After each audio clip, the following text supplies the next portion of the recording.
What's going on, YouTube family? So your girl got her first listing within 6 months of being a real estate agent. Turn up with me. But yeah, it was nothing but good. Yeah, so this video is pretty much, I just want to get you guys updated with what I have been experiencing with my first listing, some things I learned, some things that I can share with you. So when you have your first listing, you can be on the lookout for it. And yeah, just my overall experience. So if you are a real estate agent or aspiring to be a real estate agent, then continue to watch this video. And yeah, let's go ahead and get into it.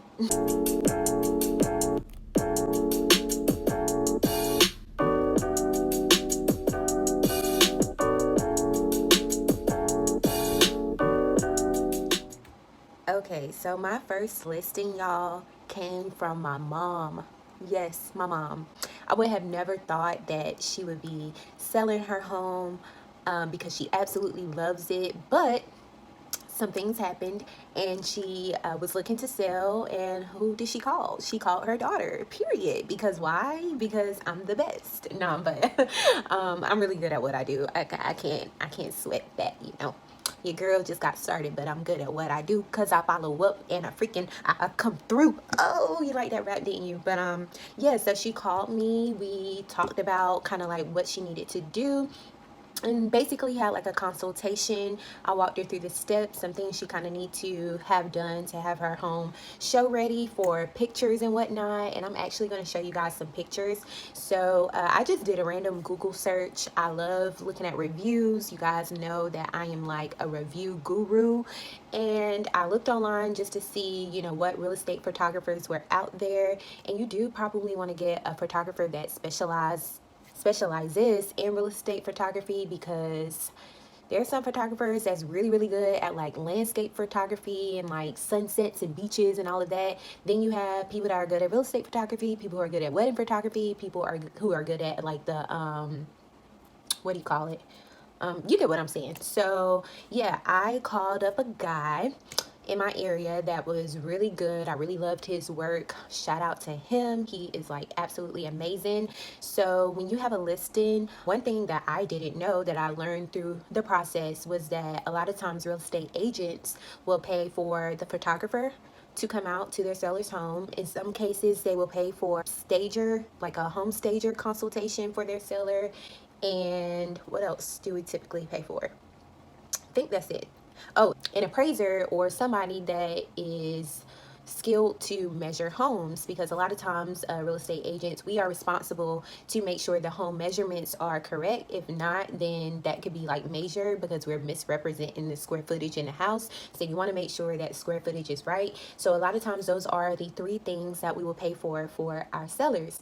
And nevertheless, I found this guy. He was super easy to work with, had great availability, and I gave my seller client some advice on things that she should do to kind of, you know, fix up her house to get it show ready. And on the day of the actual photographer coming out, I showed up early just to make sure everything was kind of put in place properly. And one thing that I would suggest that you tell your seller clients is clean lines.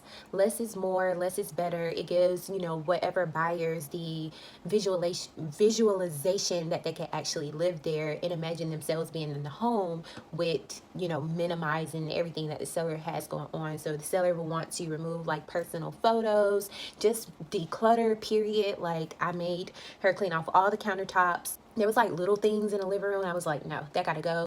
A lot of the air fresheners, they kind of look like old, in my opinion. No, those gotta go. I know you want the house smelling good, but if it's not like tip top shape, then we're not doing that.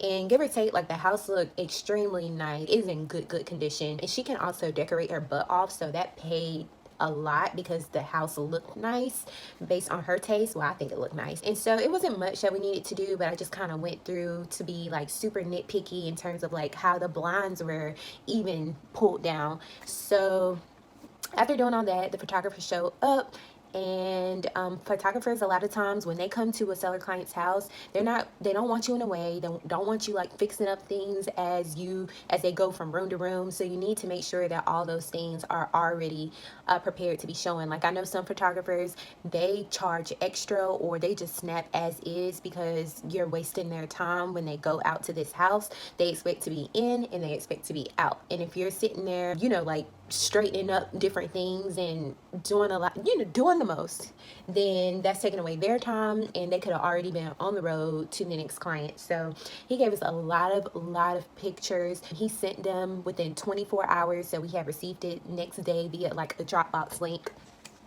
And that was that. So I'm going to show you guys the photos now so you can see kind of like how it turned out.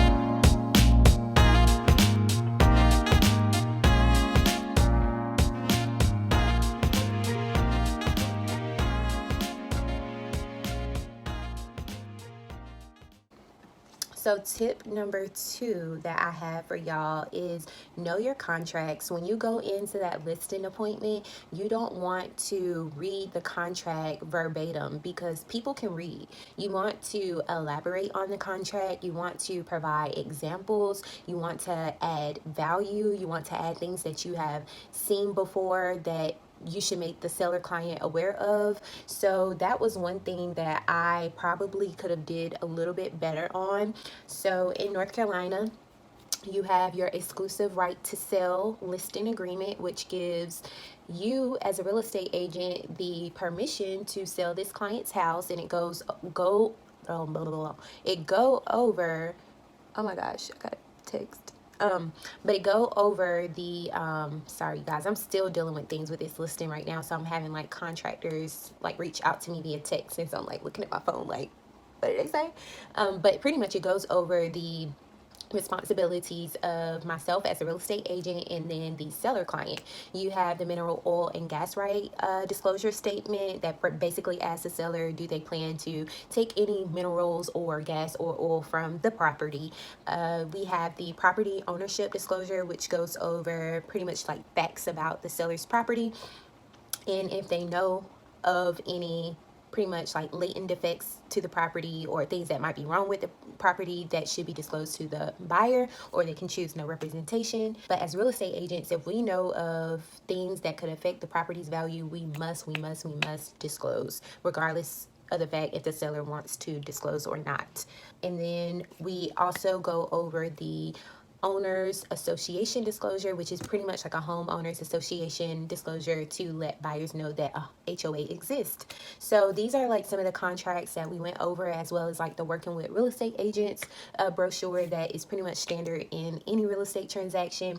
Anyways, I say all that to say know your contracts, be able to explain it to your seller client and answer questions that they may have. And by knowing your contracts and knowing what you're talking about, it'll just take you far. So that was my tip number 2. So when you are listing the property, I do recommend to encourage the seller to put it in coming soon status, especially with it being in a seller's market, because what that does is you are able to put it in the MLS system where that home will be seen by various real estate professionals, or a lot of real estate professionals who are also a part of that MLS. And so by them knowing that it's coming soon, sorry you guys, my baby is crying, and I may have to get him and hold him because that's what he likes. But by knowing that the listing is coming soon, buyers are able to put in offers on a coming soon status. The important thing about a coming soon status is that it's in the MLS, but it's not distributed to any other sites like Zillow and Realtor.com and all of those other sites. But buyers are able to make offers sight unseen. So the buyers are not able to go into the property, nor are the real estate agents able to go into the property. And if they do, we will be in violation of the actual association because we're not supposed to be doing that if it's in coming soon status. Now, the time that it goes from coming soon to an active listing where it gets distributed everywhere, then they can come in. But in coming soon status, they cannot enter the property, their real estate agents, or any type of buyers in coming soon status. But I say all that to say that I did that for my seller client, and we were actually getting offers in coming soon status when it finally hit the market. Like, I think I put it on coming soon on a Monday, and it went live officially on that Thursday, and I already had my photography and all my photos uploaded, and it looked bomb. So we were getting like multiple offers in the coming soon status. I believe I had like 5 or 6 offers before it even hit the market. And so on the very first day it hit the market, my seller client had accepted one of the offers, and boom, we went under contract. So currently, oh my gosh, today, let me tell you, this morning has been crazy. Like, it's only 10:30 at this point. I actually had to drive to my seller client's home so that I can put a lockbox on the door. But currently, I told y'all, this is my first listing, and we have multiple offers.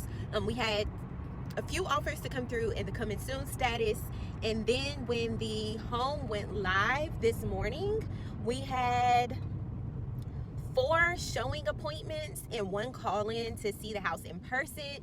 And so my phone has legit been blowing up, you guys. The listing photos were really nice, so I take pride in, marketing the house really, really good. But y'all, this is crazy. So I'm trying to balance all of the different offers that I've received so far, as well as the whole negotiating piece.